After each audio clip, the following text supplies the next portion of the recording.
Hello, hello. Ashley here. Welcome back to the Maverick Mompreneur podcast, where you, as a female online entrepreneur, are encouraged to build a life and business in ways that feel aligned for you, whether you're a mom or not. Let's just make that clear. I am a Maverick mompreneur because I have a daughter, but if you're listening to this, you have a business online or that you're marketing online, and you're a Maverick in the sense that you do things outside of the box, or you're not afraid to. And you're here for that kind of life and business. And I'm so glad you are here and appreciate your time very much. So sit tight. I have a lot to say on this topic and I hope it's good food for thought. Today's episode is going to be about posting or not posting your significant other on social media, particularly as an online business owner. I had a discussion with a client around balancing keeping her personal life and her business life separate and what the line is when it comes to sharing your relationship, or in her case, her marriage, or really any part of your life. And so this episode comes out of that conversation and some thoughts that I've had in the past and that I now have based on experience and perspective that I've gained from that experience. But I did want to say that I'm going to share the perspective that I have for myself, which, spoiler alert, obviously the title shows that I will not post my significant other on social media, with the caveat anymore. I've literally done the exact opposite of that in the past. And so I'm not talking about this from a seat of judgment where I feel like this is the only way, but from a place of perspective from my experience. And then also I want to bring in some research just for your consideration that I find really interesting. But as with all things, please filter what I'm saying or what anyone is saying through what feels right and healthy for you and for your partnership, for your partner, for your marriage. I think that goes without saying, but I just wanted to start this out because I am going to be sharing with you from a place of personal opinion. So if I say anything that comes across as judgy, just know that that's not my heart.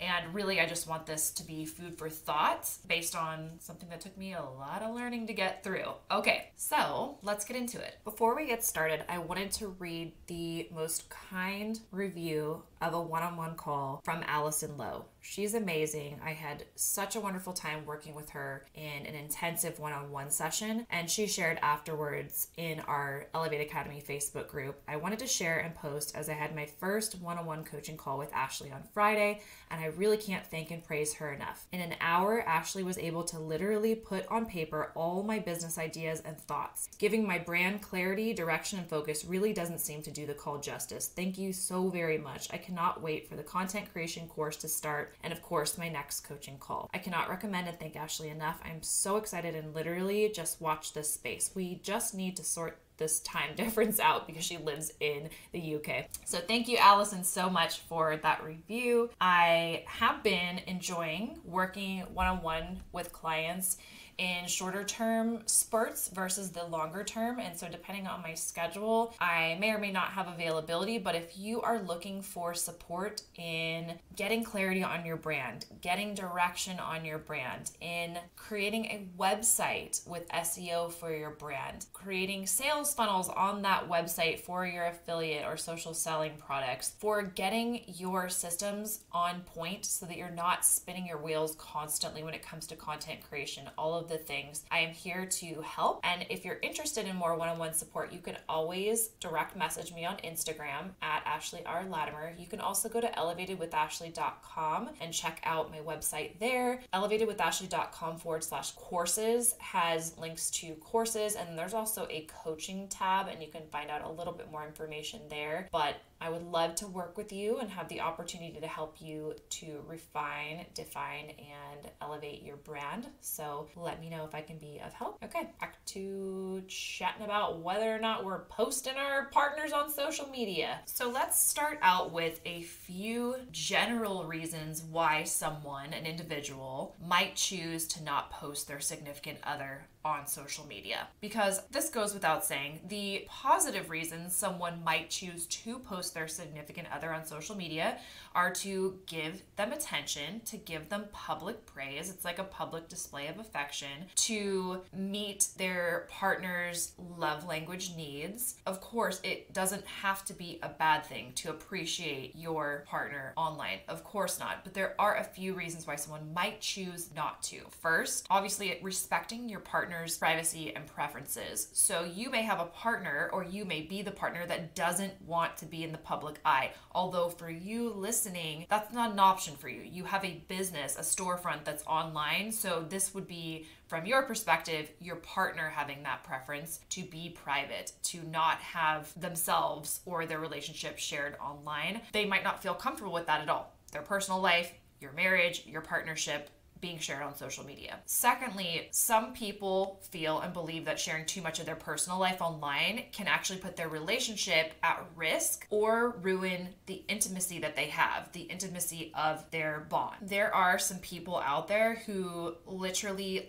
love to ruin relationships. So if they know that you have one, they will try to insert themselves. So that's one aspect of how it could put the relationship at risk. And also just as simple as having that mismatch of wanting to be posted versus not wanting to be posted, private versus public. That's one of the reasons why someone might choose to not post their significant other. And then finally, there are just people who prefer to keep certain aspects of their life private, and that's okay too. And it's obviously up to you as a couple to decide what feels right for you. And then I'm definitely one of those people who now, being an online business owner, chooses to keep certain aspects of my life very private and very sacred, and that's based on past experiences that I've had, and also analyzing my motivations for participating in that kind of social media activity. So again, it's a little different when your storefront or your business is on social media, but I want to let you know, you don't owe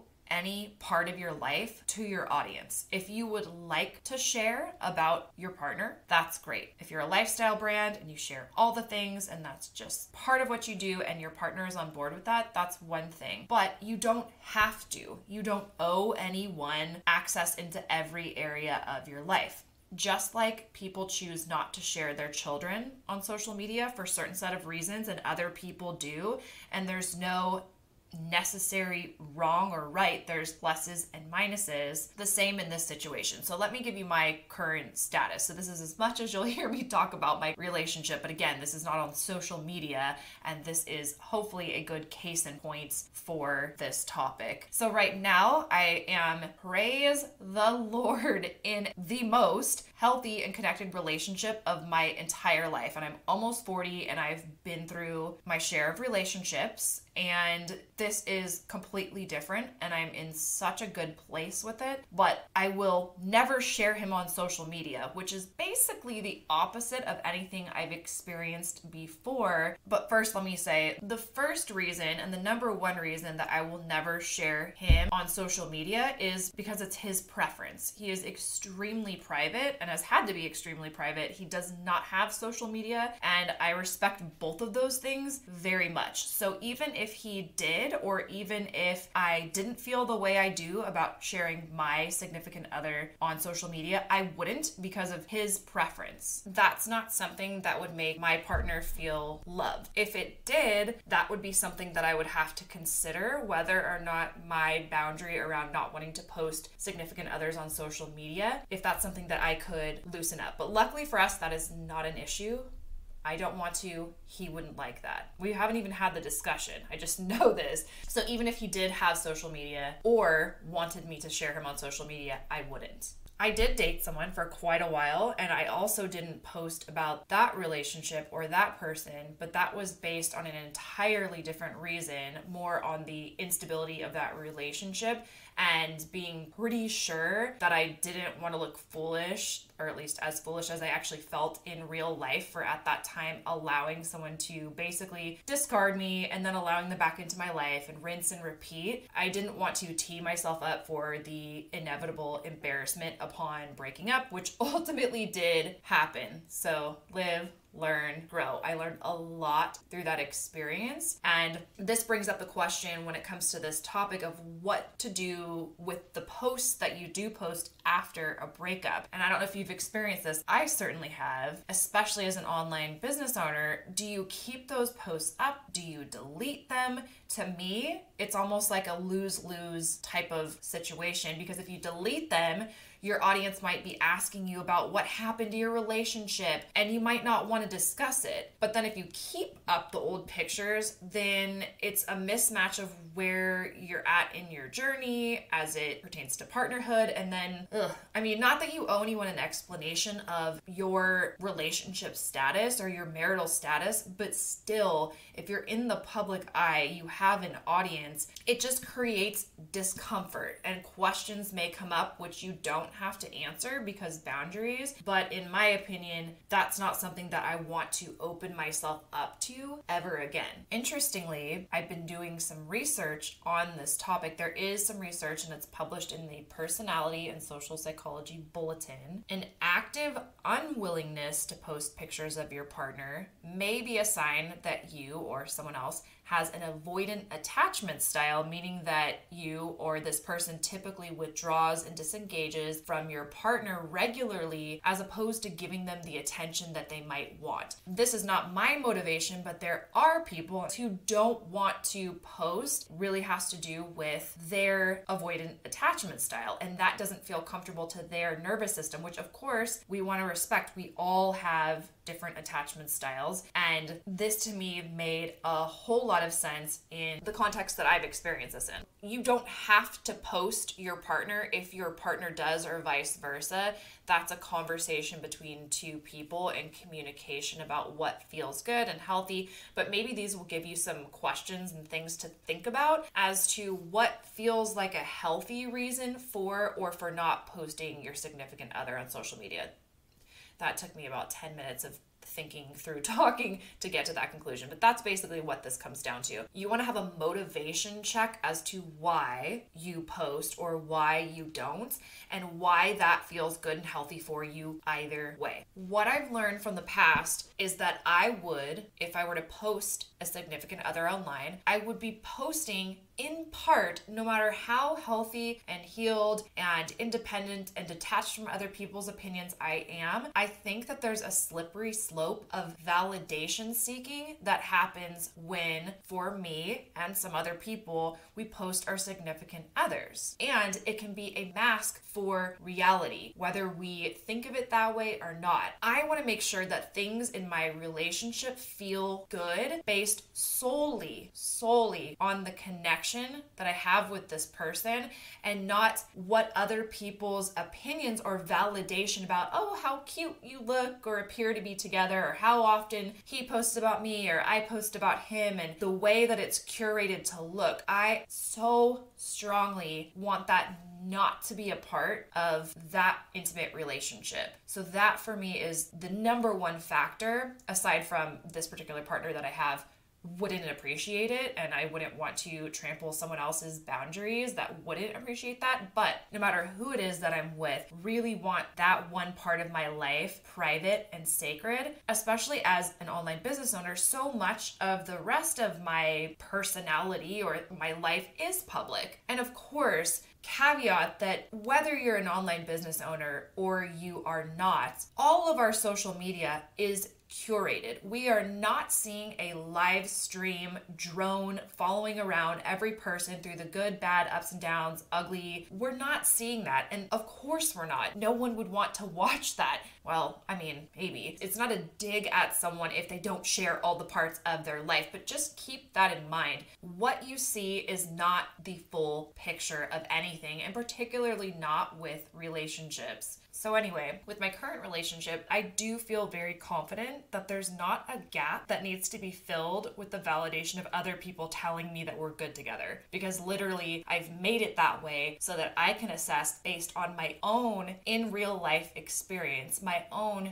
nervous system experience of being present with that person. There is no other input to give me a hit of dopamine or to create cognitive dissonance potentially between what's really in real real life and the curated piece that we see on social media, or words of affirmation, that being my love language, this is particularly important, words of affirmation in front of others, which there are some people who can do that, post about their significant other purely out of the love of their heart, purely for that other person, because they want their partner to feel so good and they know that that's something that they would appreciate. But the danger here, especially when you start dating someone and it's not someone that you've been with forever and you know their character inside and out, you could actually find yourself in a situation where unknowingly you posting about your significant other is feeding their need for narcissistic supply, basically attention. If they're an attention whore type of person and you're posting about them all the time and you're thinking, oh, I'm showing this person I love them, from that perspective, they could be feeling not just loved, but the attention that they're receiving from other people's validation on that post is what is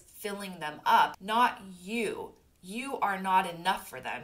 For that type of person, you will never be enough for them. But it can create this false sense of a perfect relationship because you posting about your significant other is making them happy, but it's not that you are making them happy. It's not that those words are making them happy. It's the validation that they receive through seeing others' reactions. And on the flip side, with this type of personality as well, if that person is posting about you as their significant other, and you are receiving that as, oh my goodness, these words of love, but they are posting so that they look good by the words that they say, that's also not a match. And so what happens there is it looks to everyone else and it feels to you sometimes that things are one way, but then the experience behind the scenes isn't matching up to that. And that creates cognitive dissonance that may keep you in a relationship for a lot longer than you should be if that weren't a factor. And so for me, this is very important to not have as a part of my relationship. And again, food for thought, just chatting about this. And I think we all know that I'm speaking to online business owners here and influencers. People will literally date and continue to be with you or be with someone who is influential, who does have an audience for that attention, for that clout. They're not seeing you as the person that you are for your heart and soul. They're seeing you for this image that you, not in a bad way, but you're portraying yourself, you're branding yourself this certain way online. People filter that through their own perception and then come up with this reality of who you are, but they're not actually seeing you. I want to know that I am in a relationship with someone who sees me for me. I freaking love that that is not a factor. It makes things so crystal clear. Ask yourself if your partner would feel loved by you sharing on social media about your relationship. If that is the case and you are with someone that you feel confident, your relationship is good, you are solid, and sharing a social media post about your relationship would make your partner feel good, I say go for it. And that feels healthy and good, great. And vice versa. If that's not the case and there is that cognitive dissonance, what is the motivation for sharing a social media post or in general about your relationship? Validation from others who aren't in that relationship should have no place in it.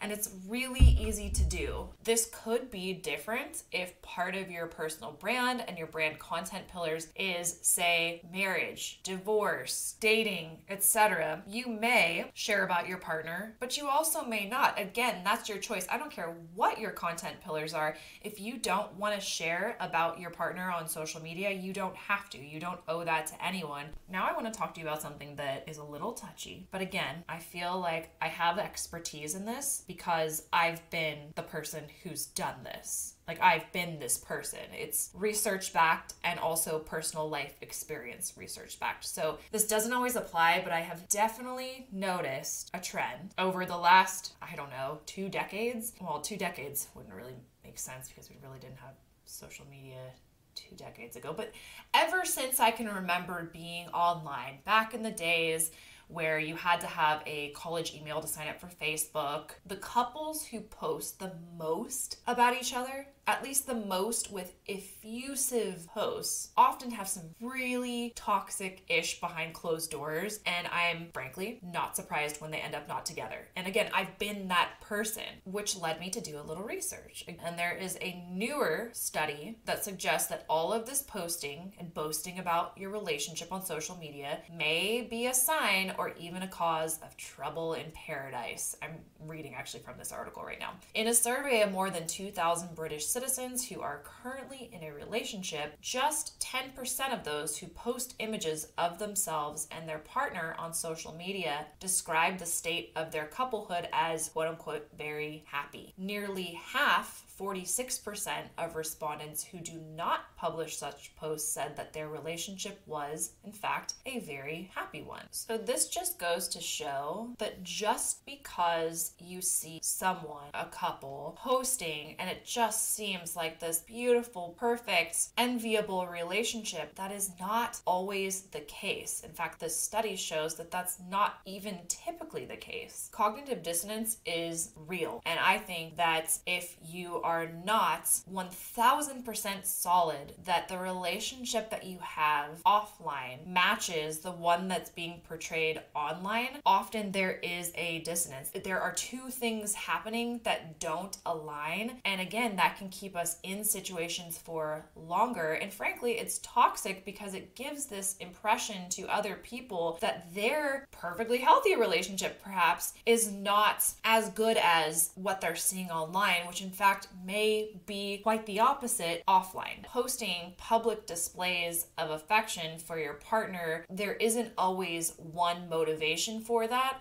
and there isn't just one way that that's taken by both your partner and your audience. So just some things to think about. A question to ask yourself is, do I feel as happy in my relationship as I'm portraying online? And that question can open up a can of worms if there's something dissonant going on there. But dig into it if it does. If the answer is no, recommendation, you may want to focus less on posting about your relationship, about your significant other, to create outward impressions, to receive validation, and more on either nurturing that relationship, thinking through whether it is a relationship that you should and or want to be in after all. And if there's, honestly, this is what I had to ask myself, if there are any areas that need healing within yourself so that you aren't needing that validation on anything in your life, and particularly a relationship, in order to want to be in it, for it to just be pure. It's such a good, different feeling, and you may not resonate with this part of it at all, but if you do,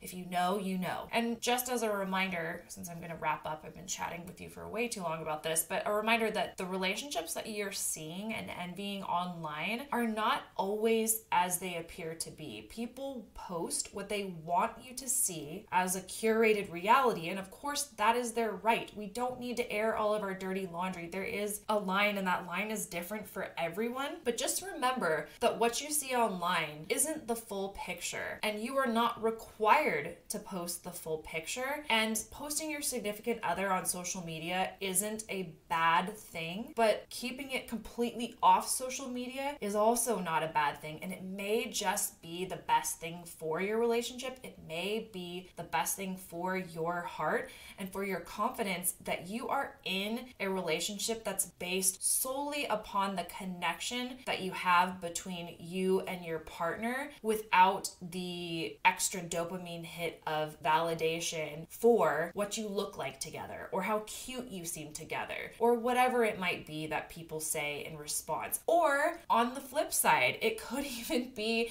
that people are critical of your relationship and they don't understand you or whatever. And if it's that side of things, there's also other questions to ask yourself. If those people are influential in your life and actually really know you, like whose opinion do you give weight to? That's a whole other conversation. But either way, that's my stance on it. There's no wrong or right, but there is a right for me and for right now, because I reserve the right to change my mind based on experience.